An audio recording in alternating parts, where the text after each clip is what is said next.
On last week's show, we learned all about how to find the perfect area to invest in. Tim, we've done our research. We've narrowed it down. How do we find the perfect house? Most important thing to do is to know your area. That way, when you're looking at potential properties, you can start to identify what the different benefits and different drawbacks when it comes to those properties and their features of the home as well as the location. And what's the first thing we're looking for? First thing that I would do is go straight for the recent sales history in an area. So whenever a house is sold, it's a matter of public record and you can access those records. So you can go back and see what every home in that area is sold for in the last 3 or the last 6 months. That way you can determine the most effective price range for comparable homes in the area.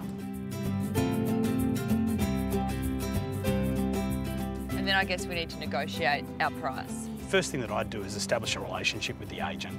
If you can really get a good relationship going with the agent, you'll be able to determine what the motivation that's really driving the seller. If you understand the motivation of the seller, it'll put you in good stead when it comes time to actually start negotiating on price. Tim, is there an art to negotiating?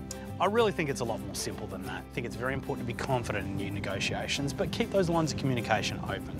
Also know your limit. You don't want to get sucked into, the emotional kind of drive of starting to pitch up higher prices. And then I also think it's important not to try and play games. Identify a win-win situation. Once again, if it comes back to the motivation of a particular seller, you may be able to secure a lower price by determining more favourable terms in the offer. Well, Tim, that's some very sound advice. I've learnt a lot today. I bet you have too. But if you want some further information, go to infinitewealth.com.au. Thanks, Tim. Thanks, Holly.